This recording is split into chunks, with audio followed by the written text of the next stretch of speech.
John King USA, CNN, weeknights 7 Eastern. WikiLeaks founder Julian Assange has been making news for doing new things lately, but now he's doing something old-fashioned, writing an ink and paper book for money. He tells London's Sunday Times, quote, "I don't want to write this book, but I have to," citing his legal fees and his desire to keep WikiLeaks afloat. Assange tells the paper he'll make about $1.3 million off the deal. As Time magazine notes, some people consider Assange the Robin Hood of hacking for starting WikiLeaks in 2006. Now, in essays attributed to him and published on the web, Assange explains his belief that some governments and corporations conspire to oppress people. He believes exposing government secrets leads to greater freedom because it breaks up those conspiracies. Others, of course, disagree vigorously. Joining us now to discuss all this from New York, CNN national security contributor Frances Townsend, who was President Bush's Homeland Security advisor, and joining us via Skype from Rio de Janeiro, Glenn Greenwald, a former constitutional law and civil rights litigator and a contributing writer for Salon.com. Glenn, thanks to both of you for being here. And Glenn, I'd like to start with you. I know you've spoken to Julian Assange several times. I'd like to get your reaction to his book deal today. Any qualms about the fact that he's essentially profiting from classified information? And do you see any irony in the fact that he's making money off of a corporate publisher? Well, I would contest the premise of your question. He's not profiting at all off classified information. The legal fees that he's facing already amount to $200,000. And it's certain that his legal fees will continue to skyrocket. He's clearly the leading target of governments around the world. The Pentagon in 2008 wrote a classified report about how he should be destroyed and how WikiLeaks should be destroyed. So there's no question that even with this $1.3 million book contract, at the end of the day, his legal fees are going to be vastly more than that. What this is a way for him to survive the legal onslaught that governments are launching. And what I would add is that every leading American politician virtually has gotten extremely rich off their political careers by writing books. Barack Obama, Hillary Clinton, Bill Clinton, George Bush, Sarah Palin.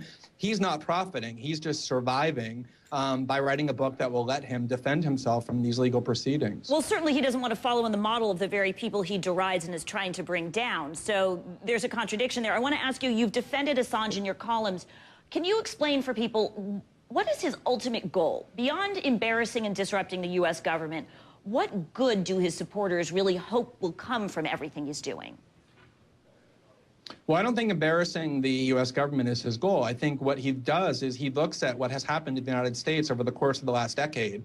And what he sees is that extreme amounts of secrecy are being used by the United States government to hide the vast majority of what it is that it does from the American citizenry. This is not only a grave threat to democratic values, it's crucial that citizens be aware of what their government is doing, not having them hide behind walls of secrecy.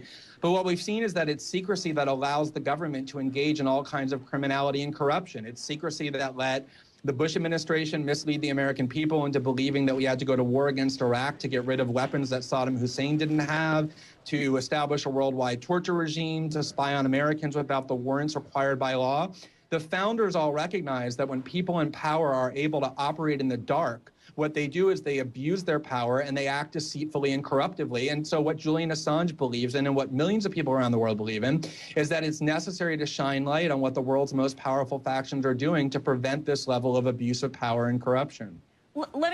I want to bring this to Fran in a minute, but let me press you on that again, Glenn, just so that we understand. Julian Assange once wrote a blog post saying, quote, "The more secretive or unjust an organization is, the more leaks induce fear or paranoia." So in other words, he should, it would seem, expect exactly the reaction he's seen. He should expect the government to come after him, right? And he should also be prepared to go to jail for what he's done, as other revolutionaries have, no? Well, see, you're a journalist, so you should understand better than anybody that publishing classified information about what governments do is not actually a crime. Every day, media outlets like the New York Times and the Washington Post and CNN publish government secrets. They publish top secrets. In fact, the New York Times exposed the Bush administration's top secret eavesdropping program, the CIA black site program. WikiLeaks has never exposed top secrets. This is all secret, marked secret, which is a lower level designation. And in the United States, and again, journalists should know this better than anybody and should hope that it's true. Well, it is not a crime to publish top classified information. Right. About We the would draw a government. It just distinction isn't. between publishing information that comes to you by, and then publishing information that's stolen by somebody, ostensibly stolen. But no, you're absolutely wrong, because the New York Times uses sources all the time who take classified information that they're not authorized to disseminate and gives it to the New York Times, which then publishes it. Good investigative journalists, maybe CNN doesn't do this, but good investigative journalists work their sources all the time to convince them to give them classified information to inform the citizens of the United States about what the government is doing. That's what journalists do. Fran, let me bring you in here. Obviously, they're trying to draw a line between what Julian Assange is doing and what any other journalist does. My question to you is, let's break what the Vice President Biden said on Meet the Press earlier this month, and let me ask you to react to this. Sure. Mitch McConnell says he's a high-tech terrorist. Others say this is akin to the Pentagon Papers. Where do you come down? I would argue that it's closer to being a high-tech terrorist than the Pentagon Papers. Look, this guy has done things that have damaged and put in jeopardy the lives and occupations of people in other parts of the world. He's made it more difficult for us to conduct our business with our allies and our friends. Fran, you got the gist of what he's saying. Is it fair to call him a terrorist? Well, look, there is no question. Let's be clear. Your initial question was, is he profiting from the commission of a crime? And the answer to that is yes. Nobody cared who Julian Assange was until the WikiLeaks came out with these tens of thousands of documents, of classified documents. And so what he seeks to do now is to profit from that. The notion of equating him to public servants and elected officials who publish autobiographies after their government service and profit from that is purely outrageous. I mean, this is a guy who committed a crime. He did not do what your standard journalists do. And oh, by the way, when your other guest refers to the New York Times, even the New York Times, when they have very sensitive classified information, would come to the government and redact it. David Sanger went on NPR after this and talked about instances where the New York Times redacted classified information from their reports because to not do so would have been irresponsible. Glenn, I want to press you on this again because you said what he's doing is what any responsible journalist would do. Journalists will go to jail to protect their sources, for example. There are things journalists will do in the line of their craft. Shouldn't he, again, be prepared to go to jail in defense of his beliefs here? People should go to jail if they're charged with a crime and then they're convicted of that crime in a court of law. Fran Townsend can talk all she wants about how he's committed a crime. Many people believe that her boss has committed lots of crimes, but he hasn't been convicted of any crimes. Of course he hasn't been convicted of a crime. And neither has Julian Assange. He has not been charged with a crime, and he has not been convicted with a crime in connection with these leaks. And that's because you can say it all you want, but as a lawyer, I will tell you, and you ask any lawyer that this is true, it is not a crime in the United States to leak classified information if you don't work for the government. The New York Times publishes secrets far more sensitive, at a far higher level of secrecy than anything Julian Assange has ever published. And in fact, the Bush administration repeatedly threatened to prosecute the New York Times for doing things like exposing the illegal surveillance program, for exposing the banking program that tracked people's banking information.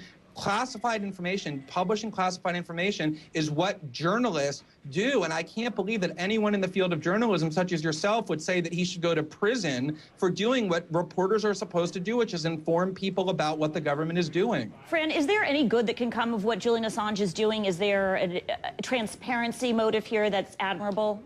No, and there's no, look, even Julian Assange himself has not made sort of the notion, the argument that what he's doing is some sort of public service.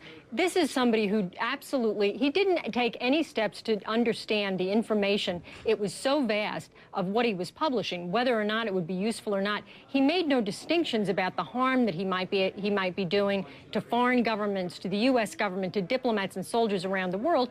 He just wholesale threw this all out there. And so he took no steps that are responsible. That's totally false. That's just a lie. He's published less than 1% of the 250,000 diplomatic cables that he came into possession of. Less than 2,000 out of the 250,000. So for you to say that he just indiscriminately dumped these documents without assessing what they are and making decisions about what should be withheld and what should be redacted is just simply factually false. Does he not plan to publish them all? Why are you telling that to the viewers? He has threatened to publish much more than he has, and there is isn't any, you know, the notion we should be grateful he didn't commit a larger crime than he's already committed is ridiculous. Glenn, let me ask you about newspapers. Let me ask you about the rape charges. I'm guessing, do you agree with him that it's a smear campaign? And beyond that, do you think they hurt his credibility for his larger cause? Well, I think it would be totally irresponsible for anybody, me or anybody else, to assume either that he's guilty of those charges or that he's innocent of those charges. Let me just remind you, though, that he hasn't actually been charged with a crime, even in connection with that case. The Swedish government wants to interrogate him, but has not yet charged him with any crime. So obviously, when someone is accused of crimes like that, it harms their reputation. Every time there's somebody who reveals information about the government that is embarrassing, they get charged with all kinds of improprieties. That's why Richard Nixon broke into the psychiatrist's office of Daniel Ellsberg to try and discredit him. But I think what we need to do is to wait and see how that plays out. And if he's guilty, he should be punished in a court of law. And if he's not, then he shouldn't be. And he has not yet even been charged, let alone convicted of those crimes either. All right, Glenn Greenwald, Frances Townsend, we're going to have to leave it there. Thanks to both of you for joining us.